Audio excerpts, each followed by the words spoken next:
name is Michael Gasper, and today I'd like to inform you about 4 interesting facts of Benito Mussolini. So, let me ask you this. When you think of the World War II Axis Party, you're probably going to think of Hitler and Stalin, before Hitler and that went bad for them. But you're going to think of those two mainly. There are 2 others, however, that were in the Axis Party that people usually forget, one of which being Japan with Emperor Hiroshima. And then you also have Italy's Benito Mussolini. Yep, that's right. So, today I would like to inform you on 4 major aspects of Benito Mussolini, namely his life before dictatorship, his ideals, his life during dictatorship, and his eventual demise. By the way, as you can see right here, this is Benito Mussolini. Remember, he's bald and has a chiseled chin that will come in later. Trust me, I swear. So, to start, let's go to Mussolini's life before dictatorship. Birth and childhood. He was born on July 29, 1883, and he was born in the small town of Dovia di Predapio, I would say, Romagna.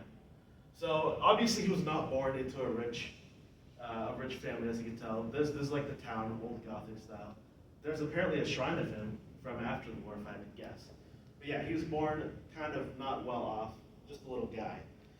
In his life before dictatorship, according to Stephen Gundel at Cambridge, in 2022, he wrote an autobiography and reviewed it on Benito Mussolini. And he had said that Benito Mussolini considered himself to be a public man from birth.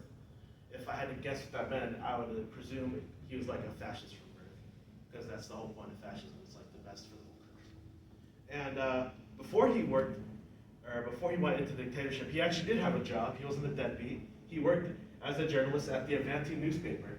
So you could argue maybe he was a deadbeat, but I would say he did some fine work, if you've ever read them, even though they were definitely political. So now that I've informed you about his life before dictatorship, as you can see here, all the pictures of his newspaper, now we will go to his ideals, namely fascism. So, my bad. So now that I've informed you about that, we're going to his fascism. So what is fascism? Well, fascism, as described by Merriam-Webster, is a populist political philosophy, movement, or regime that exalts nation and often race above the individual. So it's pretty much like the better of the public it's pretty much opposite of capitalism. Better for public, worse for individual.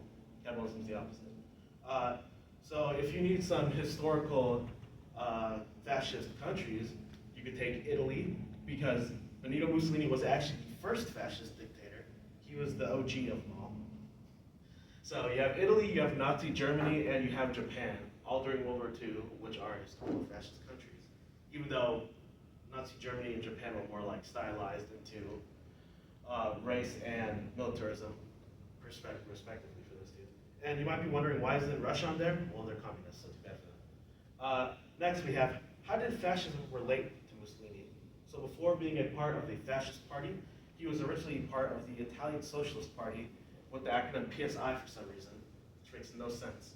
But he had moved to the black shirts, who were fascists when he came to power.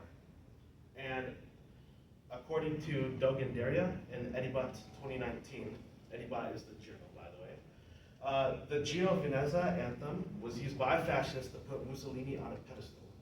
So, as you can see here, it says youth, which is what I'd assume Gio Veneza stands for, which is Benito Mussolini showing that he was for the new and upcoming generation, if you will. So he was a very progressive man. So now that I've described that, we will move on to his life as a dictator. So how did the public view him? Well, he became a dictator on October 27th through the 29th, I guess, 1922, after the successful coup d'etat of Rome. So by this point, he was like a split 50-50 on whether people liked him or not. Italy, they're like, he's fine. The other half was like, no, he's not fine. So he was okay. They liked him at this point. Now, other countries, if you will, some other countries really liked him because he was able to make the Pact of Tirana. Yeah, Tirana in 1926 with Albania.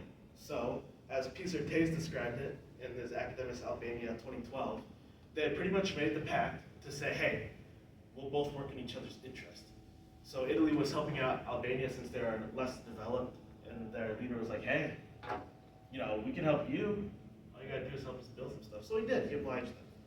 And as you'll see in a minute, that was a poor mistake for Albania. So now we're going to talk about how did Mussolini treat his opposition. Well, based off of this first point, you can assume bad.